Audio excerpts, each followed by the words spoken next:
I don't think we go anything like half-heartedly.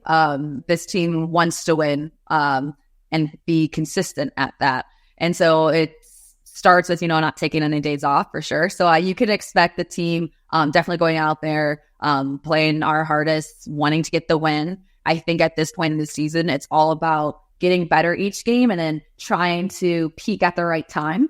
And you want to hit your stride going into the playoffs. So we want to go into this game with a good game plan and just trying to execute that to the best of our ability, because that's just going to propel us forward and hopefully help us going into the first playoff game. Thanks for listening to KC Sports Network, proudly presented by Emprise Bank. If you're thinking about starting a business or know someone who is, check out Emprise Bank's SBA loans. It's always good to know your options, and they can be your partner in possible. Welcome back to another episode of Currently on No Other Pod. This is hitting your ear holes in a surprise. It's a surprise podcast interview. I'm Daniel. This is Chris. We have Kayla Sharples, center back for KC Currents, here with us today. Kayla, thank you so much for joining us. How is it going? Thank you for having me. It's going really well. Ending regular season this weekend, heading to playoffs. So it's very, very exciting. Very exciting. Training has probably been a windy experience for you guys this week. How's that been going? Yeah, I mean, the weather actually has been nice. It's been sunny and warm, but the wind just adds a whole nother factor. Luckily, I am used to it being from Chicago, especially this time of year. It gets super windy. So we're hoping that won't happen during the game on Sunday. But it's doable. You have to adjust training a little bit, but I mean, playoffs are coming. You have to be ready for anything. You never know what's going to happen. It could be rainy, it could be windy, it could be stunning. You can't see anything, the lights. I mean, so just kind of preparing us, I think, is the best way to look at it. Absolutely. You guys are heading up to Chicago this weekend. Your hometown. You spent a little time with Chicago. How do you feel coming back home with the new team? Yeah, I love Chicago. It is one of my favorite cities. So I'm really excited to go back home. I actually, when Bay played there, we played at Wrigley Field and had that entire experience. And being from Chicago, that was such a special opportunity. So now I get to go back and now play at my old stadium at SeatGeek. And it's just nice to be around a lot of family and friends and for them to show up and support me. And now in new colors and new threads, but the support from them doesn't change no matter what uniform I'm wearing. Is there any extra motivation going back home and playing a former team? Of course. Yeah. I'm a little bit more now far removed from Chicago, which it doesn't feel like it, right? Because I was there last season, but being on two teams just this season, my ex-team, my former team feels more like Bay right now. So when we played Bay in Bay, a few weeks ago, that was exciting and that was a lot of different emotions coming back. But now being again a little bit more removed from playing and being a part of the Chicago Red Stars, I feel a little bit more at ease for sure going into this game. That's awesome. Kayla, what are your earliest memories of like playing soccer as a kid? Oh gosh. I just kind of remember I have an older brother. He's about 2 years older than me. We are a very athletic and sporty family. So we always were playing sports. And so I kind of always followed what he would do. So he did start playing soccer early and at a young age. So I would be with him in the backyard. We had our own net in the backyard and we'd be going at it and playing. And even though I was younger and smaller, I was super competitive. And I think that honestly kind of instilled that competitiveness in me. And I still have that today. And it's all because of him. So I would say kicking the ball with him in the backyard. I just remember too, everyone kind of plays soccer when they're a kid, like maybe park district soccer or rec league or something like that. And so I remember being a part of a team and you had all sorts of players on the field. Like we were, 5, 6 years old and, people wanting to kick the ball, kids running away from the ball, kids just sitting on the ground looking at the tree, they're looking at butterflies. And I was always kind of the kid wanting to be on the ball and to actually play the sport. So, I just kind of remember that having all these different personalities and players on the field, but it was always for myself. I always just wanted to be a part of the sport and play. Did you have any favorite players growing up, or anybody you kind of modeled your game after?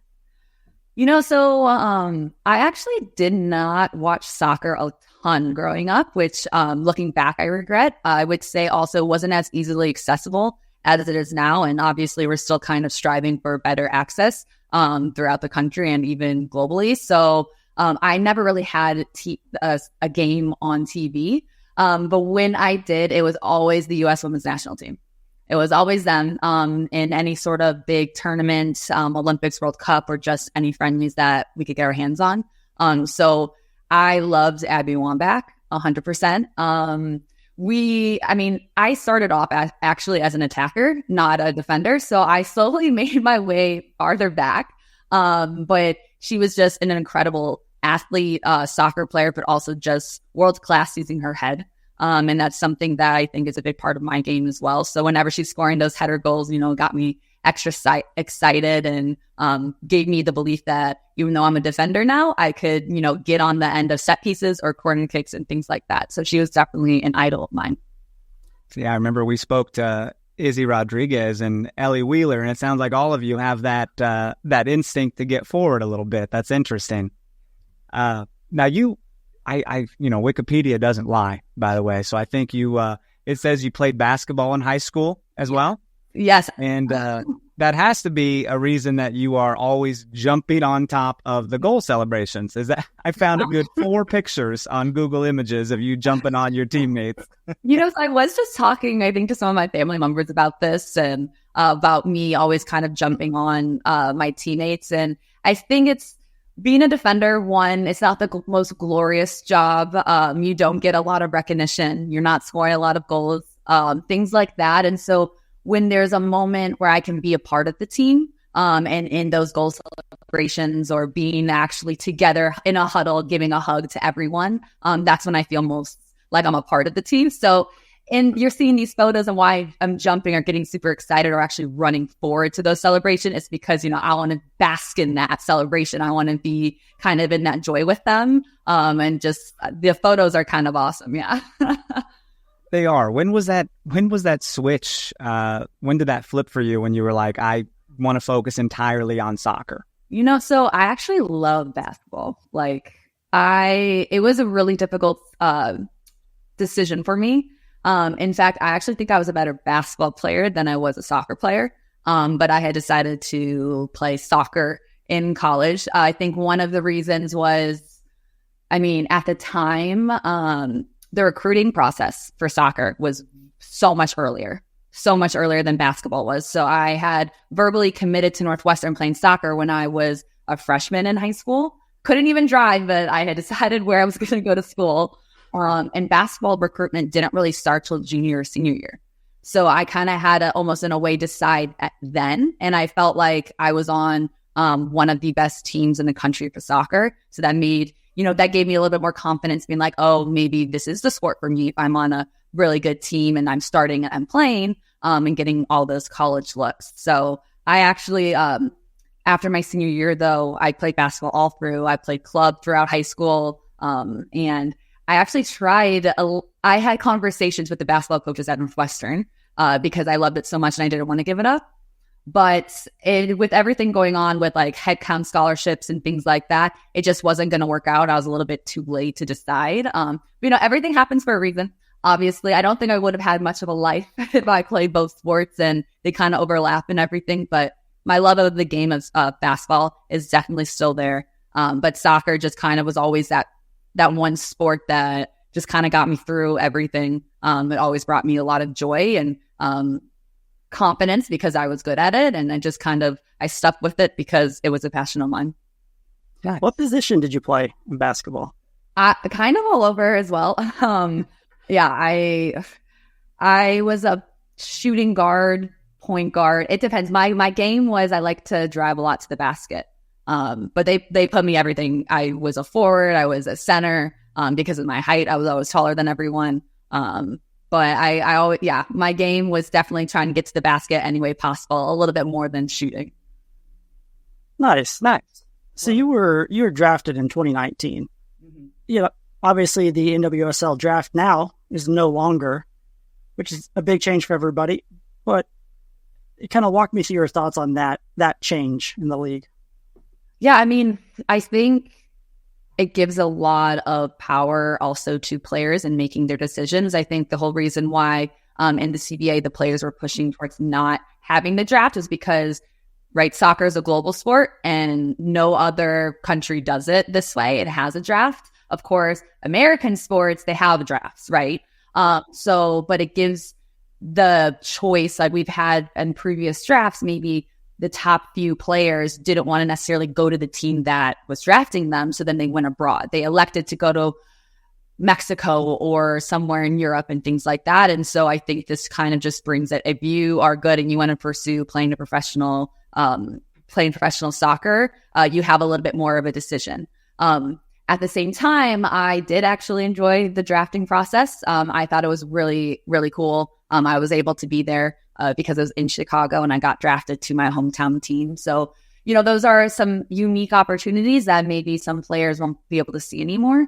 But I think for the better of the league, for the sport, for the players in general, because again, they'll be able to have a little bit more say where they want to go. But I think it's going to be ultra competitive now as well. But what an experience you get to take away from that. I mean, like you said, it being in Chicago and you getting drafted to Chicago and you're from Chicago, that's pretty special. Yeah, you can't really write that up sometimes. No.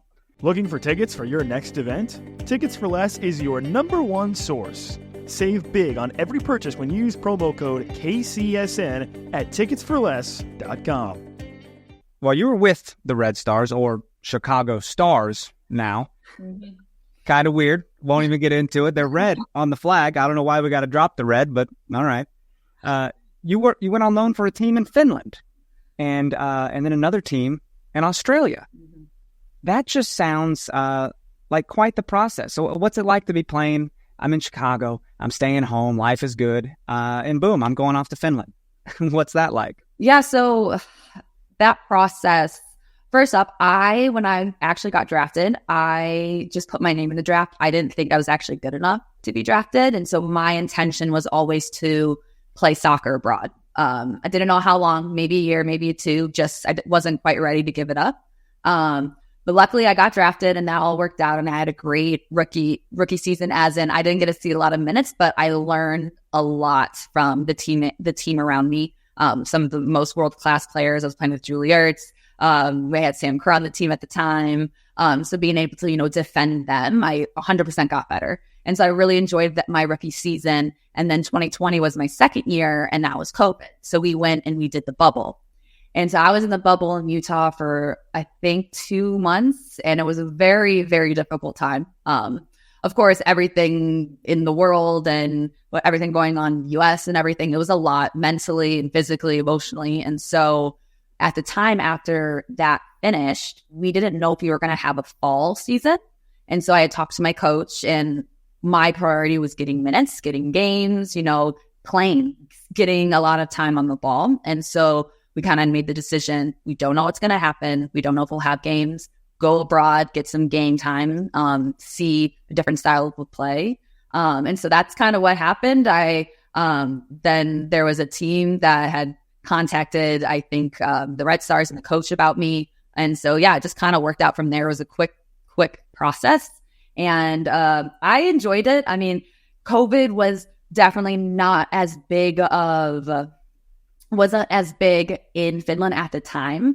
There's a lot less population and things like that. So there weren't as many restrictions. So not only, I just felt like kind of like a relief. It was very mentally relaxing in a way. And that just gave me a lot of happiness in general. And then meeting a lot of really cool people and just experiencing a different culture. It was a really good experience. And that's what kind of led me to Finland. Nice. What was your favorite part of playing abroad? So, I'm assuming you really like traveling, right? Mm-hmm. So was there anything that you really enjoyed, abroad while playing? In Finland, I would say, so they are known as two things, like the land of the lakes. They have so many lakes and small lakes and rivers and things like that. So it was beautiful. And they also have, I think, so many reindeer. And so I would just see reindeer just randomly. It was kind of insane. And I think there's some sort of statistic for every person in Finland. There's like anywhere between like 2 to 4 reindeer. Like, so there's more population of reindeer. Yeah. Anyway, so I mean, just things like that. And they, love their saunas and went to a lot of different saunas and baths like that. And I think really just my favorite thing about playing abroad is immersing myself in a different culture, being able to just explore the cities, the communities, but also cuisines and meeting these people. They're all just so friendly and welcoming. So I think those are some of my favorite things about playing abroad. Sweet. You spent a majority of this season with Bay. Expansion team, first year in existence here, and then you come over to KC in the summer transfer window. What was that process like? Because obviously you're trying to get settled in down in the Bay, and you're like, okay, I'm getting comfortable. It's been half a year or whatever it's been, and then it's like, now I got to go back to the Midwest. Like, what kind of emotions were you going through? What were you feeling? Yeah, I felt a lot of different emotions. I really did enjoy my time at the Bay. I had a lot of good experiences on the field, but also off the field. It was starting to feel a little bit more like home. There were many reasons why in my free agency I decided to go to Bay. One of them being I'm from Chicago. I went to Northwestern. I was at the Red Stars for so long. Yes, I played abroad twice, but they were smaller stints, right? Like 3 to 4 months. It wasn't a place where I could really make it my own. It was just kind of like, oh, I'm a visitor. But here I wanted to kind of be a little bit more independent. I think it builds a lot of character. You can figure out more about yourself. And I just wanted to kind of grow as a player, but also as a person. And there was other things too, like obviously having conversations with the coaches and buying into the culture and their philosophy and things like that. I thought it was actually really intriguing to be a part of an expansion side. A lot of players, especially maybe veteran players, don't want to do that. But I kind of wanted to be a part of, building a foundation, building a legacy. And so, again, I really enjoyed my time at Bay.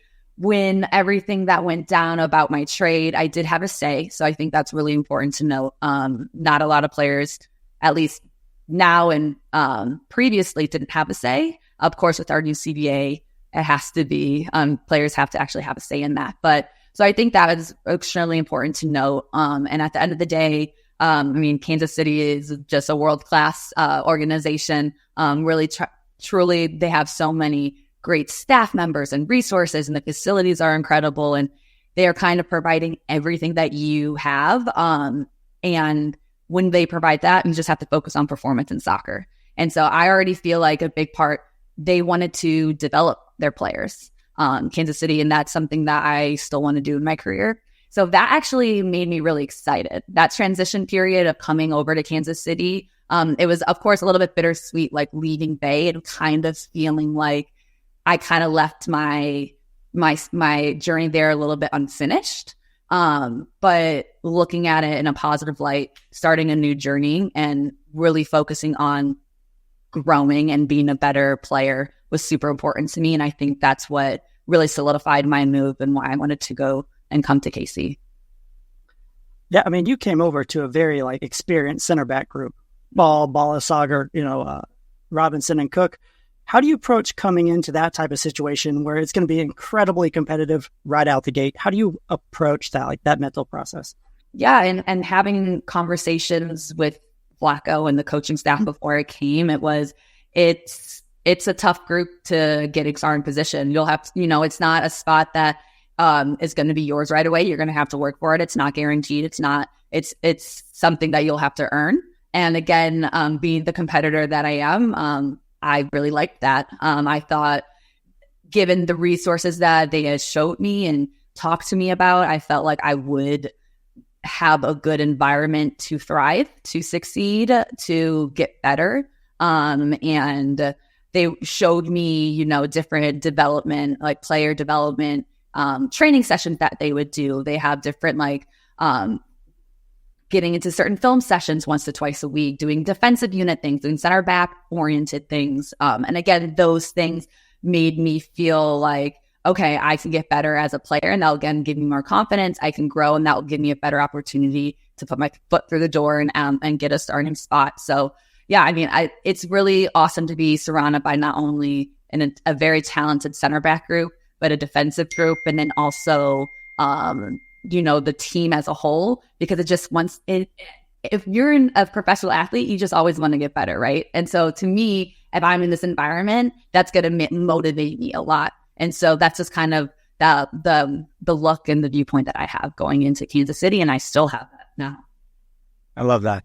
Vlatko's shown serious confidence in you. I mean, from the get-go, you came in the door, earned a starting spot, and have kept it. And I think the fans have confidence in you too, because every time a player dribbles at you, it's just like, you're not going to get past her. Like she's going to brick wall you. It's been fantastic to see you make such big moves immediately. You know what I mean? Where, people knew you as Bay FC, and you scored on us, for God's sake. So I had to bring you in. I know, too, a quick funny fact, brought it up in the locker room a few times. 2 of my 3 professional goals have been against Kansas City. So I'm now wanting to actually score one for this crest. And so I'm excited. I'm just waiting for my moment, but I'm hunting. Hey, we still got to extend that record of different goal scorers. That's just... Maybe this weekend. That would be pretty cool. It'd be so fitting, poetic. That I'd lose it. How's it been adapting to Vlatko's system, and what sort of expectations did he place on you when you arrived? I think he expects a lot of his players, and I think it's just ingrained into the team, again, to have an open mind and to learn, to ask questions. A big conversation we had, I've heard that you're a player that asks a lot of questions, and it can be seen as, positive and negatively. And I said, yeah, I have a very curious mind. I want to solve problems on the field. And so if there's something that maybe I don't understand, or a question I can ask that can help the defenders around me or the midfielders in front of me, just for us to all get on the same page, I'll ask that question. And so I think an expectation, at least I had told him and myself, was I'm always going to try to learn. And that's going to be asking questions on the field, going through film off the field, just trying to problem solve. And, maybe I'm not going to get it right on the field, or I'm telling someone, a player, something that maybe doesn't align with the coach, but then we'll have a conversation about that. And so just trying to figure out, just solve problems on the field. And then if it's not working, we'll go in post game and we'll try to figure out so we can be better for the next game. So those are things that, going in, were kind of laid out for me, but it's something that I am proud of as a player myself, because it's something that I'm not going to just kind of sit around and try to have the answer solved or asked for. I want to be a part of that process. I mean, yeah, we were struggling a little bit defensively before the summer transfer window, and you and Alana Cook came over and really helped beast up that back line, and so that's probably given the team confidence in their back four. It's giving the fans confidence as well.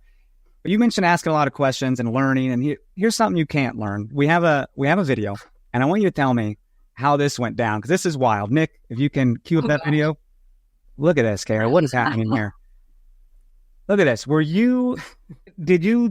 How nervous was this? Tell me about this. So it happened very quickly. And actually, Bay had a corner kick right before this on the other side, and it bounced several times. It went straight through everyone, and luckily it actually went back out. I guess for a corner kick, it might have hit off me. I'm not sure. So in my head, I'm like, okay, PayPal Park's kind of known to be very slick, and things like that can happen. So I was just kind of on my toes, ready for it, and it went through, and all of a sudden it's by my chest area, and I wanted to head it, but I saw 2 Bay FC jerseys, and with the positioning I was in, I didn't think I could get any power on that header, and it would fall right to them, right? So I did like a little body roll. I don't know what happened. And clearly with my left foot, all I was thinking was like, do not whip this with your left foot. Like, do not, you got to make contact. So yeah, I mean, it was a bit of a whirlwind. I had to make that split second decision. And yeah, I guess a 2-touch clearance save worked out. It's not recommended, but Yeah, it was pretty crazy. A little bit nerve-wracking for sure. It looked good. I know if I was playing, I'd be like, I bet I looked really stupid right there. But there was nothing stupid about that. It looked professional. Thank you. I mean, I think it was a big thing about being a defender, right, is you kind of have to be reactive and you have to be ready for anything. And so that's just kind of what happened in that actual scenario. But that's something, you know, with the coaches and the team, it's kind of like you got to be ready for anything and to kind of scram on the ball whenever it's going to kind of be poked out anywhere. So it's just being ready for those moments. Yeah, you guys have really locked down corner kicks in the previous weeks. It's been phenomenal to watch. The next one we have, my wife and I were at this game. It was the Summer Cup final in San Antonio. Look at this nonsense. Gotham's going. It's right before halftime. Kayla goes, no. Kayla, how do you even what is this slide? That is no fear, right? Yeah, I like being aggressive. I like slide tackling. It's actually kind of my favorite thing. I have a lot of fun with it. So it's all about timing, right? Because it can be dangerous. You have to know and be 100% confident that you're going to get the ball. And there's no question about getting a player or getting a penalty. So yeah, it's kind of, I don't want the ball to get in the back of the net. So I will throw my body at it. I'll do whatever I can just to kind of help the team and keep us, to keep a lot of shutouts. I pride myself on that. Whatever team I've been on, that's something that as a defender, it was just always kind of instilled in me. And having conversations with Flacco, you know, in the beginning of season, I mean, I would watch all the Kansas City games, and I mean, they are lethal. They were lethal. We still are lethal, but just having such a multifaceted attack and all these really talented offensive players, they're scoring 3-5 goals a game, but then also letting in some goals. And that happens in this league is crazy, but as you get closer to playoffs too, that's not going to happen a lot. And you need to kind of tidy up some of those things. And that was a big, I think, push from the staff, especially, you know, during the Summer Cup and with the trades and things like that, just trying to make us a little bit more defensively sound. And if I could contribute to that in any way, that I'll play that part and I'll play that role. Yeah, you mentioned it kind of seems like you thrive on the chaos.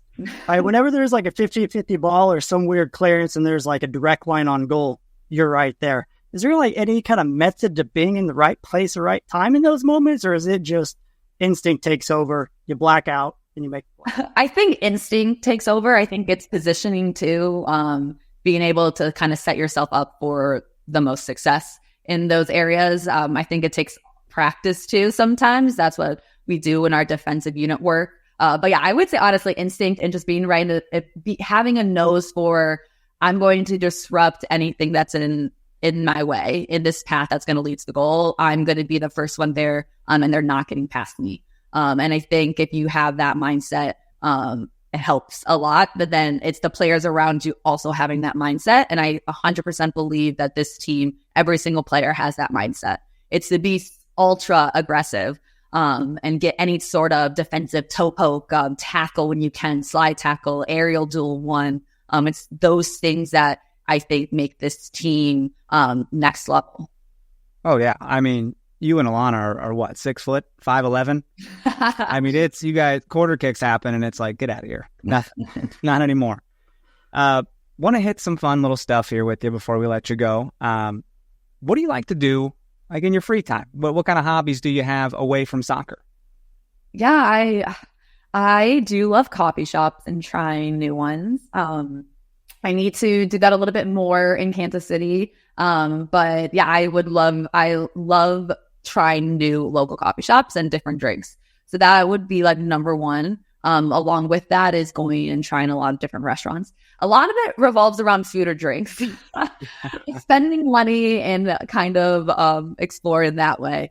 But if not that, I do love dogs. And at Bay, I actually started volunteering at a animal shelter. And so I want to do that here in Kansas City. I have to kind of look into that a little bit more. Once I got here, it was kind of like, let's focus on soccer, playoff push, let's get it done, get the job done. So maybe next season I can start thinking about that. But so many players on the team have dogs. So, you know, just hanging out with them, seeing dogs going on walks with dogs, things like that. Just kind of either eating or drinking coffee or going and being a little bit active, I would say. A lot of the players on the team have dogs. Do you ever like go over there and just kind of take over and be like that cool dog aunt and just... A little bit, yeah. I need to do it a little bit more for sure. But yeah, I have like 2 family dogs. So I'm itching to get one. I believe I'm going to be getting one next year for sure. But yeah, it's so fun that dogs are they're so widely accepted in this team, and a lot of the girls are super happy when more people get dogs because then they have more playmates. Are you superstitious at all with any pregame rituals, anything like that? A little bit, yes. I think my exercises and activations before warm-ups I'm pretty superstitious. I gotta do the same things every time. I do wear my pink pre-wrap a lot. I would say that's definitely, it's either part of my look or it's a superstition. I always have to have it. Let's see. I don't know if it's a superstition, but more of a routine. I always have to have a coffee, like walk to a coffee shop on game day, whether it's home or away, walk to a coffee shop, get a nice coffee or a coffee, and kind of relax there. And normally a teammate's with me. We do love to do that. So so that's more maybe a routine or whatnot. And then, just listening to music. I got, different playlists on my phone. What's your favorite artist or genre?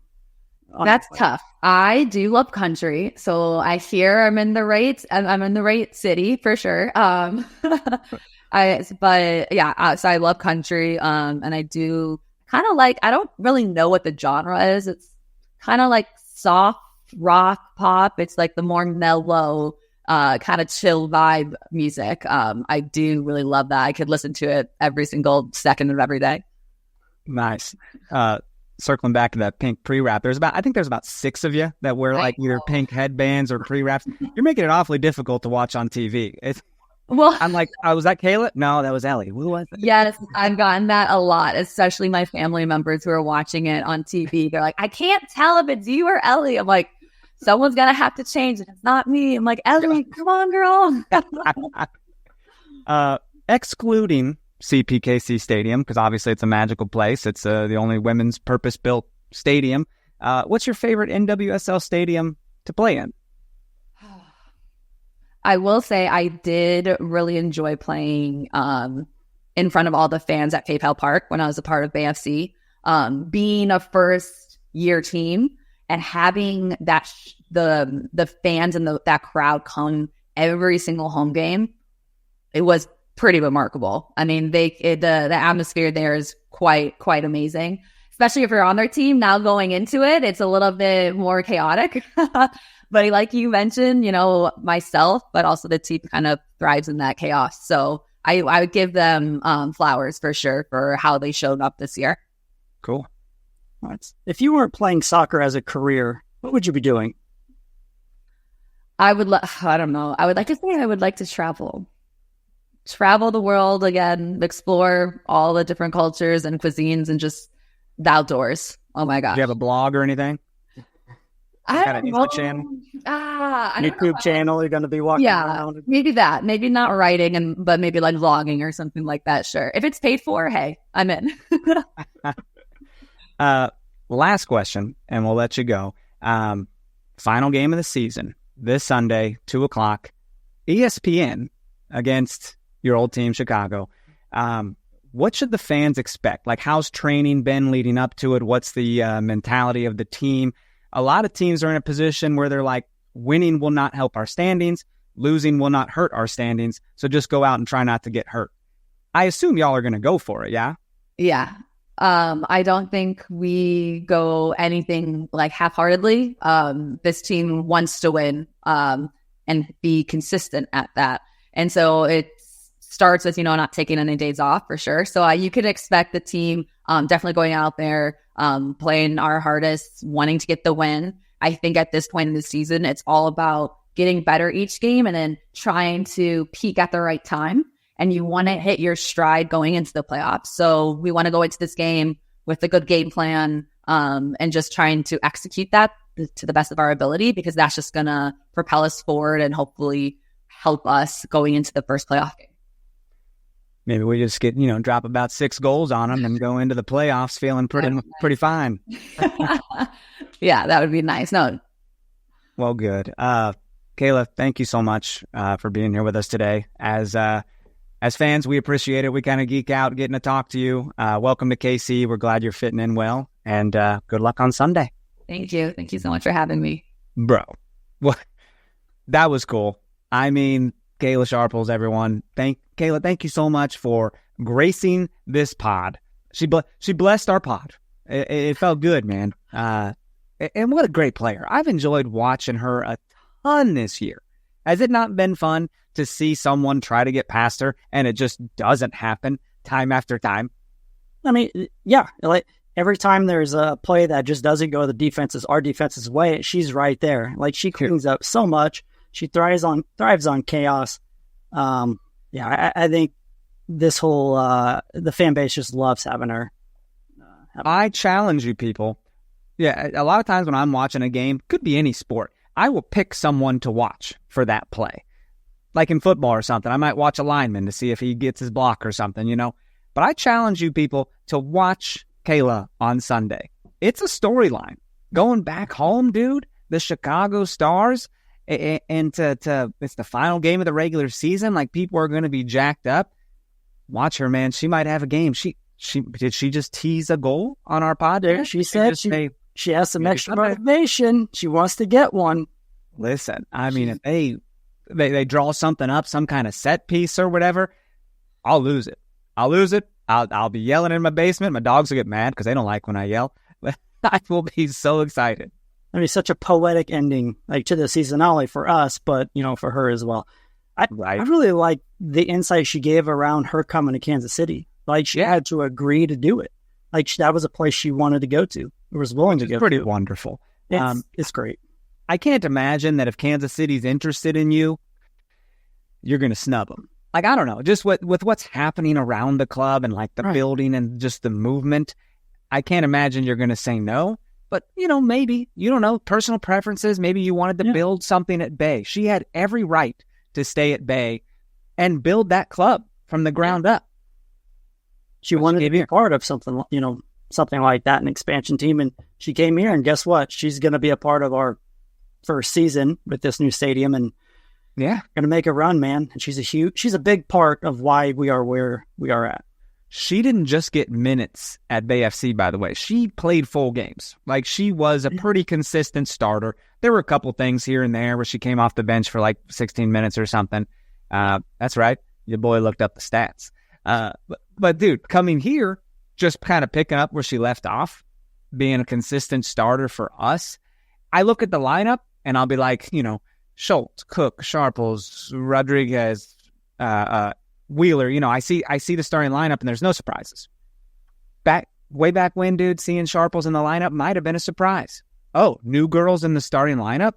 That's interesting. Well, now it's like, no, that's where she's supposed to be. The one thing that stood out to me, or not the one thing, one of the many, is that she just loves to play and get experience. She went abroad because of COVID so she can continue to play, continue to gain experience. She didn't have to. Finland, bro, reindeer country. That was crazy. Oh, wow. But she always wants to earn her spot. She doesn't want to be handed anything. She's out there earning her spot, game in, game out, every practice, just trying to get better. And that's, I think, not only a player like that, but having that mentality spread across the team is going to pay dividends for that locker room. Yeah, dude. I could not be more jacked up. I'll tell you right now. What time the Cowboys play on Sunday? Don't care. You don't care? Oh, no, not right now. We just had a great interview. They play probably noon. Well, that's what I was going to say. I was going to say Chiefs do not interfere with KC Current Sunday. They will have my full undivided attention. No dual screens necessary. So I just wondered if you'd have to double screen or if you'd get to put it all in and get emotional with KC Current. I mean, the Current's going to be on the big TV. I can probably say that. Well, yeah, Cowboys will be on the phone. Maybe an iPad or something. No, smaller screen's better. for the Cowboys. You keep them on the less I can actually see it, the better. So. That's true, man. You got a fourth place team in the league right here, playing for potentially second, depending on how other matchups match out, dude. We could get second place this weekend, which host potential host throughout the whole thing. It's exciting, dude. And next Saturday, guys. Okay, we could go on and on and on. I'm getting too excited now. This interview is fun. Kayla, thank you again. Pink Headbands Unite, man. Very excited about that. Next week, we'll be back with you, regular time, and we'll be talking hopefully a KC current victory over Chicago Stars, and hopefully a new record. Hopefully a new record for players scoring in a season. Oh, shit. Yeah. That'd be crazy. Extend that record. And then we'll definitely preview the first playoff game at CPKC Stadium, man. That's an 11 a.m. game. So get your brunch out, boys and girls. It's going to be great. You got anything else to say? Everything good? No, I'm just really grateful for Kayla to coming on and had such a great time. Yeah, so fun to talk to. We could have kept going. I could have kept going very easily. Could have. I was watching the clock and I was like, oh no, I'd like to talk to her longer, but like I promised her 30 minutes. We have more things too. You try to be respectful. You try to pad a little spreadsheet of things like this should be 30 minutes and then it's not. Sometimes you run out of questions. You're like, shit, I got a filibuster. But it all worked out, man. I seems like she had fun. We had fun. Yeah. And you guys, glad we could bless you on this Friday. What a great time. What a fun surprise for you to get to hear us. So cool. All good? Ready to go? Yep. All right, folks. Hey, thank you so much. Of course, socials at No Other Pod, at Dan Kooser, at Chris Wright 21. This was a great interview. Kayla Sharples, thank you so much. We'll see you guys next week. We love you.